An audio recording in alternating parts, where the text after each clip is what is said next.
ITC 04 friends, अगर हम ITC 04 के बारे में बात करें तो ITC 04 एक रिटर्न है, एक इंटीमेशन है जो किसके रूट से फाइल करी जानी है, कैसे फाइल करी जानी है, कब फाइल करी जानी है, इन सब चीज़ों के बारे में आज हम डिटेल में डिस्कस करने वाले हैं along with their rules and regulations. मान लीजिए मैं एक प्रिंसिपल हूँ, मेरे पास कुछ एक इनपुट आए, इस इनपुट से फाइनल प्रोडक्ट बनने के बीच की जर्नी में हो सकता है कि कुछ ऐसे प्रोसेस हों जिसकी फैसिलिटी मेरे पास इन हाउस है, और कुछ प्रोसेस ऐसे हो सकते हैं जिसकी फैसिलिटी मेरे पास इन हाउस नहीं है। जिसकी इन हाउस फैसिलिटी नहीं है उसके लिए मैं क्या करूँगा, अपना एक जॉब वर्कर हायर करूँगा, अपना इनपुट जॉब वर्कर के पास भेजूँगा, जॉब वर्क चलान बनाऊँगा और उसके बेस पे जो है अपना माल भेज दूँगा। जॉब वर्क चलान के बेस पे जो मैंने अपने जॉब वर्कर को माल भेजा, उसने इसके ऊपर कुछ ट्रीटमेंट किया, कुछ प्रोसेस किया, कुछ वैल्यू एडिशन किया। वैल्यू एडिशन करने के बाद जॉब वर्कर ने एक जॉब वर्क चलान बनाया और उसके बेस पे मेरे पास मटेरियल वापसी भेज दिया। अब क्वेश्चन ये आता है कि इससे रिलेटेड जो भी डॉक्यूमेंट मेंटेन करने की रिस्पॉन्सिबिलिटी दी गई है, जो रिटर्न फाइल करने की रिस्पॉन्सिबिलिटी दी गई है, वो प्रिंसिपल को ही दी गई है। प्रिंसिपल ने ही इसके रिकॉर्ड मेंटेन करने हैं, कितना मटेरियल मेरे जॉब वर्कर के पास गया, कितना मटेरियल प्रोसेस होने के बाद मेरे पास वापसी आया, कितना मटेरियल वेस्ट एंड स्क्रैप हो गया जिसकी लाइबिलिटी जॉब वर्कर ने अपनी प्रीमाइस से डिस्चार्ज कर दी, और कौन सा वेस्ट एंड स्क्रैप जो है मेरे पास माल वापसी आ गया। राइट, इससे रिलेटेड जितने भी डॉक्यूमेंटेशन होनी है वो जो प्रिंसिपल को ही करनी है, प्रिंसिपल को ही रिस्पॉन्सिबल किया गया है और उसने ही अपनी रिटर्न फाइल करनी है in the form of GST ITC 04। अब हम बात करते हैं, मान लीजिए कि मेरे पास जो इनपुट आया, उस इनपुट के ऊपर प्रोसेस A होना था और प्रोसेस B होना था। A और B प्रोसेस होने के बाद वो मेरा फाइनल प्रोडक्ट बन जाना था। अब पॉइंट ये आता है कि प्रोसेस A जो मेरे इन हाउस कंप्लीट हो चुका है, प्रोसेस A होने के बाद उसके ऊपर प्रोसेस B की वर्किंग होनी है। प्रोसेस B की वर्किंग होने के लिए क्या मैं अपने जॉब वर्कर को माल भेज सकता हूँ? क्या वो मेरा एक इनपुट है? The answer is process A complete होने के बाद जो मेरे पास आउटकम आया वो ना तो मेरा एक इनपुट है, ना वो मेरा फाइनल प्रोडक्ट है। वो क्या है? मेरा इंटरमीडिएट गुड्स है। इंटरमीडिएट गुड्स हैं, सेमी फिनिश्ड गुड्स हैं, और as per explanation to section 143 ये जो इंटरमीडिएट गुड्स हैं that shall be treated as input. यानी ITC 04 के हम उसमें देखेंगे, वहाँ पर या तो मैं अपने जॉब वर्कर को इनपुट भेज सकता हूँ या मैं कैपिटल गुड्स भेज सकता हूँ, और जो इंटरमीडिएट गुड्स हैं वहाँ पर मुझे सिलेक्ट करना होता है कि मैं इनपुट भेज रहा हूँ या कैपिटल गुड्स भेज रहा हूँ। वहाँ पर इंटरमीडिएट गुड्स के केस में जिसके ऊपर कुछ प्रोसेसिंग हो चुकी है उसको मुझे इनपुट में ही कैटेगराइज करना है। राइट, अब हम बात करते हैं जो हमने ITC 04 फाइल करना है, वो जो प्रिंसिपल को फाइल करना है ये हमने देख लिया, और वो कैसे फाइल करना है वो हम देखते हैं। हमने यहाँ पर क्या करना है, GST की साइट पे जाना है, डाउनलोड्स में जाना है, ऑफलाइन टूल्स में जाना है, ITC 04 के सेक्शन में चले जाना है। ITC 04 ऑफलाइन टूल्स में जाना है। यहाँ पर ये डाउनलोड का सेक्शन है, इस डाउनलोड पे क्लिक करेंगे, प्रोसीड पे क्लिक करेंगे तो यहाँ पर जो है मेरी ITC 04 की एक ऑफलाइन यूटिलिटी डाउनलोड होकर के आ जाएगी। फ्रेंड्स, यहाँ पर ITC 04 की जो यूटिलिटी डाउनलोड होकर के आएगी वो कुछ इस तरीके से आएगी। राइट, अब मुझे यहाँ पर इस यूटिलिटी को ओपन करने से पहले दो काम करने हैं। मुझे सिंपली क्या करना है, राइट क्लिक करना है, प्रॉपर्टीज़ में जाना है। प्रॉपर्टीज में जाने के बाद अब आप यहाँ पे देखेंगे एडवांस से जस्ट नीचे ये एक अनब्लॉक का एक ऑप्शन आ रहा है, इस पर मुझे क्लिक करना है। क्लिक करने के बाद अप्लाई करेंगे, ओके करेंगे, और उसके बाद मुझे इस शीट को ओपन कर लेना है। स्टेप जो करना है, फाइल में जाना है, ऑप्शन में जाना है, ऑप्शन में जाने के बाद ट्रस्ट सेंटर सेटिंग, और उसके बाद यहाँ पर देखेंगे मैक्रो सेटिंग। एक मैक्रो की सेटिंग है, यहाँ पर जो 4 ऑप्शन दिए गए हैं इसमें से लास्ट वन जो ऑप्शन है इनेबल VBA मैक्रोज, इस पर हमने क्लिक करना है और इसे ओके कर देना है। ओके करने के बाद अब आप देखेंगे आप इस शीट में सिंपली आपने डेटा फीडिंग करनी है। डेटा फीडिंग करने के बाद आपकी इस एक्सेल की यूटिलिटी में जो पेज वाइज आप डिटेल फीड करेंगे, आपको शीट वाइज जो है आपने जैसे जैसे डिटेल फीड करते जाएंगे वैसे वैसे आप उसको वैलिडेट करेंगे। वैलिडेट करने के बाद जो है आपकी इसी एक्सेल की यूटिलिटी में से आपकी एक JSN क्रिएट हो जाएगी। उस JSN को आपने अपने GST के पोर्टल पे लॉगिन करने के बाद वहाँ पर सिंपली ITC 04 के सेक्शन में जाकर के वो JSN अपलोड कर देनी है और आपकी रिटर्न फाइल हो जाएगी। अब हम बात करते हैं इसे फाइल किस तरीके से करना है। यहाँ पर मल्टीपल शीट्स दी गई हैं, हमें पहले होम सेक्शन में जाना है। होम सेक्शन में जाने के बाद आप यहाँ पे देखेंगे GST ऑफ मैन्युफैक्चरर यानी प्रिंसिपल का मुझे यहाँ पे GST नंबर डालना है, और यहाँ पर SEZ पूछा जा रहा है। SEZ में मुझे यहाँ पे नो सेलेक्ट करते हैं, मेरे केस में नो है। राइट, मैं इसे नो सेलेक्ट कर लूँगा। फाइनेंशियल ईयर किस फाइनेंशियल ईयर से रिलेटेड आप ये जो ITC 04 फाइल कर रहे हैं। मेरे केस में फाइनेंशियल ईयर 23-24 का केस है। अब उसके बाद यहाँ पर जो टैक्स पीरियड दिया गया है, इस टैक्स पीरियड में आप देखेंगे आपका अप्रैल टू सितंबर अलग दिया गया है, अक्टूबर टू मार्च अलग दिया गया है और अप्रैल टू मार्च अलग दिया गया है। ये हमने एक आर्टिकल इसमें पब्लिश किया है, इसका भी लिंक हम इस वीडियो के नीचे डिस्क्रिप्शन बॉक्स में दे देंगे। यहाँ पर आप देखेंगे इंटीमेशन रिटर्न, यहाँ पर हमने इसे एक्सप्लेन किया है कि अगर प्रिंसिपल की इमीडिएट प्रीसीडिंग फाइनेंशियल ईयर में, यानी 23-24 की मैं बात कर रहा हूँ, तो इससे पिछला फाइनेंशियल ईयर कौन सा होगा, 22-23 में अगर उसकी एग्रीगेट टर्नओवर 5 करोड़ से ज़्यादा है, एग्रीगेट टर्नओवर अगर उसकी पिछले साल में 5 करोड़ से ज़्यादा है तो उसे हाफ ईयरली रिटर्न फाइल करनी है, राइट। अप्रैल टू सितंबर की रिटर्न अलग फाइल करनी है, अक्टूबर के मार्च की रिटर्न अलग फाइल करनी है। अब जो अप्रैल टू सितंबर जो मेरा हाफ ईयरली रिटर्न जानी है, जहाँ पर मेरा हाफ ईयर कंप्लीट हो रहा है, उसके नेक्स्ट मंथ में 25th डे जो माना जाएगा वो आपकी ड्यू डेट मानी जाएगी। यानी मेरे केस में 25 अक्टूबर जो होगी फर्स्ट हाफ ईयर की होगी, 25 अप्रैल जो होगी वो मेरे सेकेंड हाफ ईयर की होगी, राइट। और अगर मेरी प्रिंसिपल की यानी कि पिछले फाइनेंशियल ईयर में एग्रीगेट टर्नओवर जो है वो 5 करोड़ तक की है, उससे ज़्यादा नहीं है, तो आपको एक रिलैक्सेशन दी गई है कि आप पूरे साल की एक ही रिटर्न फाइल कर सकते हैं। और वो जो रिटर्न फाइल होनी है उसमें भी 25 दिन का ही टाइम पीरियड दिया गया है। होम सेक्शन में आपने GST नंबर डालना है, SEZ येस और नो सिलेक्ट करना है, फाइनेंशियल ईयर सिलेक्ट करना है और उसके बेस पे आपको आपकी हाफ ईयरली रिटर्न जानी है या फिर एनुअल रिटर्न जानी है, उसका कैटेगराइजेशन आपको सिलेक्ट करना है। टेबल नंबर 4 जहाँ पर आपसे बात करी गई है, आप अपने जो वर्कर को जो भी मटेरियल भेज रहे हैं, और वो मटेरियल इनपुट हो सकता है, कैपिटल गुड्स हो सकता है, और यहाँ पर एक टाइम लिमिट भी दी गई है कि आप जो अपने जो वर्कर को माल भेज रहे हैं, चाहे तो वो इनपुट हो चाहे वो कैपिटल गुड्स हो, दोनों ही केसेस में एक टाइम लिमिट दी गई है। इनपुट के केस में 1 साल टाइम लिमिट दी गई है कि आपको 1 साल के अंदर अंदर या तो वो माल वापसी अपनी फैक्ट्री प्रीमाइस से मंगा लेना है, और अगर नहीं मंगाया तो या तो उसको अपने पास मंगा लो या फिर जो वर्कर की प्रीमाइस से ही डायरेक्टली क्लियर कर दो। और जो डायरेक्टली क्लियर करोगे जो वर्कर की प्रीमाइस से, उसे आप इंडिया के अंदर भी बेच सकते हैं with payment of tax, India के बाहर भी बेच सकते हैं, यानी कि एक्सपोर्ट भी कर सकते हैं विद पेमेंट ऑफ टैक्स और विदाउट पेमेंट ऑफ टैक्स के दोनों ही ऑप्शन आपके पास अवेलेबल हैं, राइट। और पॉइंट ये भी है कि मैं एक प्रिंसिपल हूँ, मेरा GST में रजिस्टर्ड होना मैंडेटरी है, और जिसे मैं माल दे रहा हूं वो बीइंग ए जॉब वर्कर वो रजिस्टर्ड भी हो सकता है, वो अनरजिस्टर्ड भी हो सकता है, और वो इंटरस्टेट भी हो सकता है, वो इंट्रास्टेट भी हो सकता है। दोनों ही केसेस यहाँ पर मेरे अवेलेबल हैं, ऑप्शंस अवेलेबल हैं। यहाँ पर ये जो डिटेल हमने फीड करनी है उसे एक बार समझते हैं किस तरीके से फीड करनी है। जो टेबल नंबर 4 है वो क्या मांगती है कि आप अपने जॉब वर्कर को जो माल दे रहे हो उससे रिलेटेड डॉक्यूमेंट ही आपको यहाँ पे फीड करने हैं। सपोज मैं दिल्ली में डील कर रहा हूँ, मेरा जॉब वर्कर भी दिल्ली में ही है, लेकिन जॉब वर्कर मेरा अनरजिस्टर्ड है, तो पॉइंट ये है कि क्या मैं अपने जॉब वर्कर की फैक्ट्री प्रीमाइस से डायरेक्टली अपने कस्टमर को माल भेज सकता हूँ, डायरेक्टली क्लियर कर सकता हूँ? द आंसर इज एक रेस्ट्रिक्शन के साथ। वो रेस्ट्रिक्शन क्या है कि मुझे अपने जॉब वर्कर का जो फैक्ट्री प्रीमाइस का एड्रेस है वो पहले अपने एडिशनल प्लेस ऑफ बिजनेस में मुझे ऐड कराना पड़ेगा, उसके बाद ही मैं अपने अनरजिस्टर्ड जॉब वर्कर की फैक्ट्री प्रीमाइस से डायरेक्टली क्लियर कर सकता हूँ। अब हम बात करते हैं, ये अनरजिस्टर्ड है लेकिन वो इंटर स्टेट में है, मैं दिल्ली का प्रिंसिपल हूँ और जो मेरा जॉब वर्कर है वो यूपी बेस्ड है, राइट। तो उस केस, और वो अनरजिस्टर्ड है, तो उस केस में मैं डायरेक्टली क्लियर नहीं कर सकता। फर्स्ट ऑफ ऑल मुझे अपनी फैक्ट्री प्रीमाइस से मंगाना पड़ेगा और उसके बाद ही मैं उसको अपनी फैक्ट्री प्रीमाइस से अपने कस्टमर को माल भेज सकता हूँ।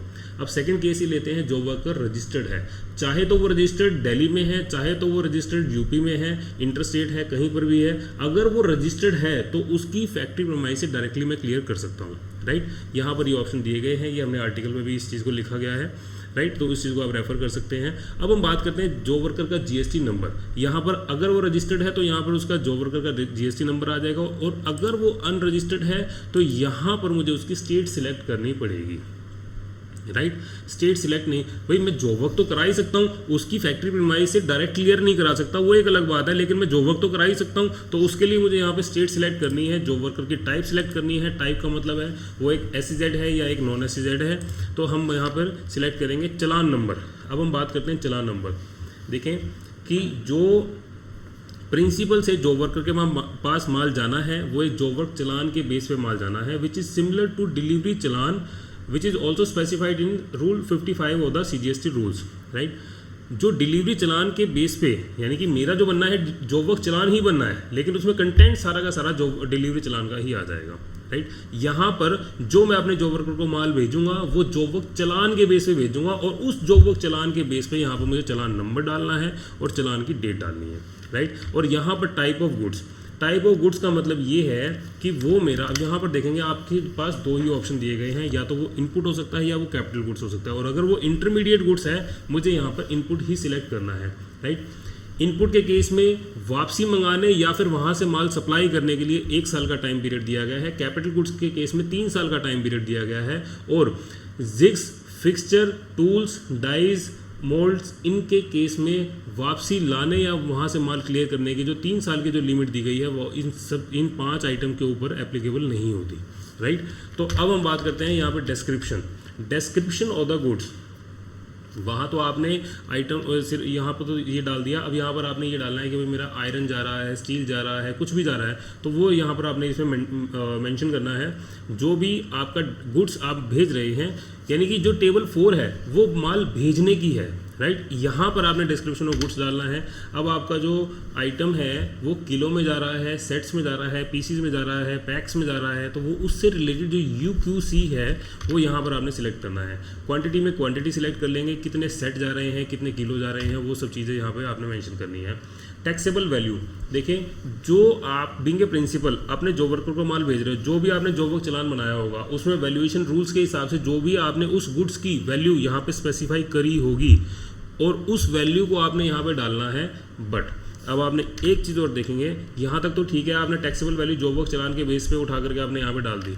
अब यहाँ पर आपसे ये 3 चीज़ें पूछ रहा है कि IGST का रेट बता दो, CGST का रेट बता दो, SGST का रेट बता दो। अब सर एक बात बताओ कि जो मैंने जॉब वर्क चलान के बेस पे माल भेजा था वो तो उसके ऊपर तो मैंने कोई GST मेंशन ही नहीं किया था, वो तो GST टैक्स फ्री है। उसमें 2 चीज़ें आती हैं। सेक्शन 19 और CGST एक्ट ये कहता है कि अगर आप अपने ITC अवेल्ड गुड्स को अपने जॉब वर्कर के पास भेज रहे हो तो उससे रिलेटेड ITC आपका एज इट इज़ रहेगा, that will remain as it is. उसमें कहीं पर भी आपकी ITC लेवल पर डिस्टर्बेंस नहीं है, ITC आपको मिलेगा। बट पॉइंट ये है कि आपको जो माल भेज रहे हो वो भी आपको विदाउट टैक्स ही भेजना है, राइट। वहाँ पर आपके GST इम्प्लीकेशंस नहीं है। लेकिन अब जो ये GST रेट मांग रहा है, यहाँ पर आपने ध्यान देना कि ये सिर्फ और सिर्फ रेट मांग रहा है, यहाँ पर वैल्यू का कोई रोल नहीं है। जो भी आप गुड्स भेज रहे हैं अपने जॉब वर्कर को वो 18% की कैटेगरी के हैं, 28 की कैटेगरी के हैं, 12 की कैटेगरी के हैं, सिर्फ और सिर्फ आपने यहाँ पे ये मेंशन करना है। मतलब गवर्नमेंट को ये पता हो कि वो एग्जेम्प्टेड तो नहीं है, और अगर जो मान लो एग्जेम्प्टेड नहीं है या फिर कोई टैक्सेबल गुड्स भी हैं तो वो गवर्नमेंट को ये पता हो कि वो 12% की कैटेगरी के गुड्स हैं, 18 की कैटेगरी के गुड्स हैं, तो वो इन सब चीज़ों के बारे में गवर्नमेंट वो नॉलेज लेना चाहती है, वो डेटा लेना चाहती है। तो जिसके लिए आपको यहाँ पे आपने सिलेक्ट करना है, राइट। उसका इस जॉब वर्क चलान के टैक्स रेट से कोई लिंक नहीं है, राइट। आपने यहाँ पे 0 सिलेक्ट नहीं करना। जो भी आपने आइटम के ऊपर रेट ऑफ टैक्स एप्लीकेबल है वो आपने यहाँ पे टेबल नंबर 5A बेसिकली क्या कहता है वो समझते हैं। मान लीजिए मैंने अपने 100 किलो अपने जॉब वर्कर को माल भेजा था, उसमें से उसने कुछ कंज्यूमेबल ऐड कर दिए। कंज्यूमेबल ऐड करने, मान लीजिए उसने 10 किलो का उसमें कंज्यूमेबल ऐड कर दिया। ऐड करने के बाद अब जो मेरे पास रिटर्न आ रहा है वो 102 किलो आ रहा है, 110 किलो आ रहा है, सॉरी मेरे एग्जाम्पल में 110 किलो आ रहा है। तो अब मुझे 110 किलो की यहाँ पर डिटेल डालनी है, राइट। अच्छा, इन केस मैंने अपने कुछ आयरन की शीट्स भेजी और शीट्स भेजी सिर्फ कटिंग के लिए। कटिंग के लिए मैंने उसको 100 किलो का माल भेजा और माल भेजने के बाद 5 किलो उसमें जो है ना वो स्क्रैप जनरेट हो गया। अब मेरी और जॉब वर्कर की अंडरस्टैंडिंग ये है, मेरे पास 2 ऑप्शन है। अगर मेरा जॉब वर्कर रजिस्टर्ड है तो मैं डायरेक्टली वहाँ से भी उसको बोल सकता हूँ कि तो भाई जो ये वेस्ट एंड स्क्रैप है वो आप अपने लेवल पे इसको सेल कर दीजिए। दूसरा ऑप्शन ये हो सकता है कि मैं उसको बोलूँ कि जो 5 किलो जो स्क्रैप है ना वो भी आप मेरी ही जो कंसाइनमेंट आ रहा है उसी में आप लोड करा दीजिए और वो 5 किलो का स्क्रैप भी आप मुझे दीजिए। तो उस 5 किलो स्क्रैप जो मेरी फैक्ट्री प्रीमाइस में आ रहा है उससे रिलेटेड डिटेल भी मुझे यहाँ पर डालनी है। वो कैसे डालनी है वो समझते हैं। यहाँ पर सेम है, GST नंबर मुझे अपने जॉब वर्कर का डालना है। अगर अनरजिस्टर्ड है तो यहाँ पर स्टेट सिलेक्ट करनी है। अब यहाँ पर देखेंगे 2 ऑप्शन दिए गए हैं। मैंने अपने जॉब वर्कर को माल भेजा, अपने चलान पे भेजा। अब चलान पे भेजने के बाद उसने कुछ वैल्यू एडिशन करने के बाद मेरे पास वो रिटर्न कर दिया। रिटर्न करने के लिए उसके पास 2 ऑप्शन दिए गए हैं। या तो मेरे जो चलान मैंने उसको दिया था मेरे आउटवर्ड के टाइम पे उसी चलान के ऊपर एंडोर्समेंट कर दे, उसी चालान के ऊपर एंडोर्समेंट कर दे, स्टैंप लगा दे और उसके बाद ये बता दे कि भैया मैंने जो है ना 95 किलो जो है मैंने आपको ये फाइनल प्रोडक्ट दे दिया और 5 किलो जो मैंने आपको वेस्ट एंड स्क्रैप दे दिया। तो इसके बेस पे जो है वो यानी कि अपना चालान बनाए बिना मेरे ही चालान पे एंडोर्समेंट करके और मुझे वो माल रिटर्न कर दे। और सेकंड ऑप्शन क्या हो सकता है कि जो वो अपने एक फ्रेश चालान बनाए और फ्रेश चालान बनाने के बाद जो है वो मुझे माल अपना भेज दे। फर्स्ट ऑप्शन के केस में, एंडोर्समेंट के केस में मुझे डिटेल यहाँ पर डालनी है, यहाँ पर डालनी है, यानी कि प्रिंसिपल यानी कि मेरे रूट से जो चालान जनरेट हुआ था उसका नंबर और उसकी डेट डालनी है।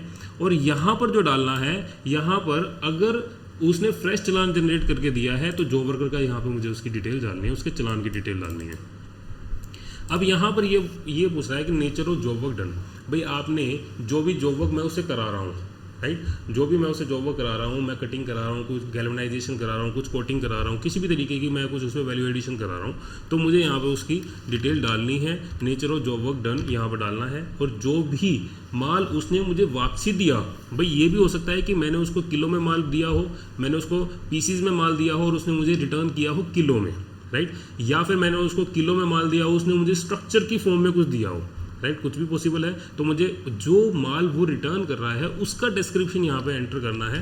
UQC में एज इट इज़ आपने किलो में आ रहा है, टन में आ रहा है, पीसीज में आ रहा है, तो यहाँ पर आपने एंटर करना है। क्वांटिटी में क्वांटिटी डाल देनी है। अब यहाँ पर आप देखेंगे, यहाँ पर लॉस एंड वेस्ट उसको यानी कि 95 किलो की डिटेल जो है इसे पिछले वाले सेक्शन में डालनी थी और जो 5 किलो की जो डिटेल डालनी है वो लॉसेज एंड वेस्टेज के सेक्शन में यहाँ पर डालनी है, राइट। लेकिन अगर आपने ये ध्यान रखना कि जो वर्कर रजिस्टर्ड है और वहाँ पर मैंने उसको बोल दिया कि 5 किलो का जो भी स्क्रैप जनरेट हुआ तो उसको वहीं से इनवॉइस रेज कर दे और वहीं से उसको माल भेज दे, मेरे पास भेजने की ज़रूरत नहीं है, तो उस केस में मैंने इस डिटेल को यहाँ पर एंटर नहीं करना, क्योंकि यहाँ पर इस कंप्लीट 5A की शीट में मुझे वो डिटेल मेंशन करनी है जो मेरे पास माल वापसी आ रहा है। 5B क्या कहता है? 5B ये कहता है कि details of input capital goods received back from job worker other than the job worker. भाई ये हो सकता है कि मान लीजिए मैं एक प्रिंसिपल हूँ, मेरे पास कुछ इनपुट आया, इनपुट में प्रोसेस A भी होना है, प्रोसेस B भी होना है। प्रोसेस A के लिए जॉब वर्कर नंबर 1 को मैंने अपना मटेरियल दे दिया। अब जॉब वर्कर नंबर 1 को मटेरियल जो दिया उसको मैं बोलता हूँ कि भैया तू एक काम कर, मेरा ये वाला जॉब वर्क प्रोसेस कंप्लीट होने के बाद जॉब वर्कर नंबर 2 को एज इट इज़ माल वहीं पर सेंड कर दियो, एज इट इज़ माल वहाँ पर सेंड कर दियो। इसके लिए भी जॉब वर्कर के पास 2 ऑप्शन है। ऑप्शन नंबर 1 कि वो प्रिंसिपल के चलान पे ही एंडोर्समेंट कर दे, वहाँ पर माल वापसी दे दे, या फिर एक फ्रेश चलान बनाए तो उसके बेस पे, राइट। तो ये दोनों ही ऑप्शन हो सकते हैं। तो अब मुझे यहाँ पर क्या करना है, मुझे जॉब वर्कर नंबर 1 से जो माल जॉब वर्कर नंबर 2 पे माल जा रहा है इसकी डिटेल यहाँ टेबल नंबर 5B में नहीं जानी, लेकिन जॉब वर्कर नंबर B से जो माल मेरे पास आ रहा है उसकी डिटेल मुझे यहाँ पर डालनी है। सेम GST नंबर, अनरजिस्टर्ड है तो यहाँ पे स्टेट सिलेक्ट करेंगे और यहाँ पर अगर एंडोर्समेंट का केस है तो प्रिंसिपल के चलान की डिटेल आएगी और अगर फ्रेश चलान का केस है तो यहाँ पे फ्रेश चलान की डिटेल आएगी। और यहाँ पे nature of job work done same है, डिस्क्रिप्शन सेम है, UQC सेम है, क्वांटिटी सेम है और ये सब चीज़ें हमारी सेम है, राइट। अब उसके बाद टेबल नंबर 5C क्या कहता है वो एक बार समझते हैं। Details of input capital goods send to job worker and subsequently supplied from the principal of the premise of the job worker and losses wastage. हमने दूसरा केस ये भी देखा था कि आपको इनपुट के केस में आपको 1 साल दिया गया था, या तो अपनी फैक्ट्री प्रीमाइस में वापसी मंगा लो या फिर वहीं से सप्लाई कर दो, राइट। तो सप्लाई करने का ऑप्शन वहाँ से था। कैपिटल गुड्स में भी यही चीज़ थी कि 3 साल में आप अपने पास या तो वापसी मंगा लो या फिर आप उसी की फैक्ट्री प्रीमाइस से वहीं पे डायरेक्टली क्लियरेंस कर सकते हो। तो अगर आप जो वर्कर की प्रीमाइस से कोई भी इनपुट, कोई भी कैपिटल गुड्स, कोई भी वेस्ट एंड स्क्रैप अगर आप वहाँ से डायरेक्टली क्लियर कर रहे हो तो उसकी डिटेल आपने यहाँ पर मेंशन करनी है। GST on the job worker state आपकी आ जाएगी। लेट सपोज जॉब वर्कर मेरा इंटर स्टेट हो सकता है, जॉब वर्कर मेरा इंटर स्टेट हो, ये केस मान के चलिए कि मैं दिल्ली का प्रिंसिपल हूँ, जॉब वर्कर मेरा यूपी का है और मेरा कस्टमर भी यूपी का है। जॉब वर्कर की प्रीमाइस से कस्टमर की प्रीमाइस में यानी कि यूपी की बाउंड्रीज में अगर डीलिंग हो रही है तो क्या वो मेरा इंट्रा स्टेट मटेरियल हो गया? The answer is no. वो मेरे time of supply, value of supply, place of supply, सारे रूल्स प्रिंसिपल के एंगल से अप्लाई होंगे। सारे रूल्स जो होंगे प्रिंसिपल के एंगल से ही अप्लाई होंगे। तो यहाँ पर मुझे क्या करना है, प्रिंसिपल से रिलेटेड भाई मैं उसको बोलूँगा कि वहाँ से उसको डिस्पैच कर दो। इनवॉइस नंबर किसका होगा? मेरा ही होगा, राइट। इनवॉइस नंबर किसका होगा, मेरा होगा। वेस्ट एंड स्क्रैप बेचा है तो उसकी डिटेल मुझे यहाँ पर डाल दी है, राइट। तो अब हम देखेंगे यहाँ पर हमने क्लाइंट की डिटेल एंटर कर दी। एंटर करने के बाद आप देखेंगे यहाँ पर जो है ना, इस तरीके से इसने ऑटोमेटिकली सिलेक्ट कर लिया जो मेरा अगर IGST का एप्लीकेबल थे तो यहाँ पर इसने IGST वाले में कर दिया, बाकी वो ग्रे आउट कर दिया और इसी तरीके से यहाँ पर कर दिया। अब मैं यहाँ पर क्या करूँगा, वैलिडेट शीट पे क्लिक करूँगा। वैलिडेट शीट पे क्लिक करने के बाद जो है सक्सेसफुली वैलिडेट हो जाएगी। अब मुझे होम सेक्शन में जाना है और यहाँ पर generate JSN file to upload, यहाँ पर क्लिक करना है, ओके करना है। ओके करने के बाद आप देखेंगे यहाँ पर मेरी JSN जो है फाइल जो है वो जनरेट हो चुकी है। अब मैंने इसे बोला कि मेरे यहाँ डॉक्यूमेंट सेक्शन में जाकर के इसे सेव कर दीजिए। फ्रेंड्स, हमने क्लाइंट को लॉगिन कर लिया है। लॉगिन करने के बाद हमने सर्विसेज टैब में जाना है और यहाँ पर रिटर्न में जाने के बाद ITC फॉर्म्स में जाना है। ITC फॉर्म्स में जाने के बाद आप लास्ट ऑप्शन देखेंगे ITC 04 GST ITC 04 जो है यहाँ पर जाना है प्रिपेयर ऑफलाइन। ऑफलाइन में जाने के बाद हमने फ्रीक्वेंसी सिलेक्ट करनी है 23-24 में और यहाँ पर जो है अक्टूबर टू मार्च सिलेक्ट करके और उसके बाद हमने यहाँ पर इस फाइल को सिलेक्ट कर लेना है और सिलेक्ट करने के बाद हमने ये फाइल सिलेक्ट कर ली। सिलेक्ट करने के बाद हम देखेंगे processed with not error, right. मैंने यहाँ पे इसे सिलेक्ट कर लिया। Proceed to file ITC 04। ITC 04 के ऑनलाइन मोड में आ चुके हैं हम। 26 रिकॉर्ड जो हैं मेरे पास ऐसे हैं जो मैंने अपने जॉब वर्कर को माल भेजा था और 16 रिकॉर्ड ऐसे हैं जो मेरे पास जॉब वर्कर से माल मेरे पास वापसी आया था, राइट। अब प्रोसीड टू फाइल के सेक्शन में जाना है, इस पर क्लिक करना है और उसके बाद प्रोसीड टू समरी। समरी में सिलेक्ट करने के बाद आपको टोटल वैल्यू यहाँ पे इसने दिखा दी कितनी है और यहाँ पर जाने के बाद आप इस पर सिलेक्ट करेंगे फाइल ITC 04। यस करने के बाद अब आप यहाँ पे EVC कर देंगे और EVC में हमने OTP मेंशन करना है।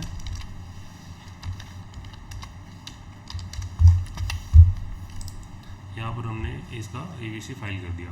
और फ्रेंड्स, अगर आपको ये वीडियो पसंद आई हो तो इसे प्लीज़ लाइक शेयर कमेंट जरूर कीजिएगा। Thank you very much.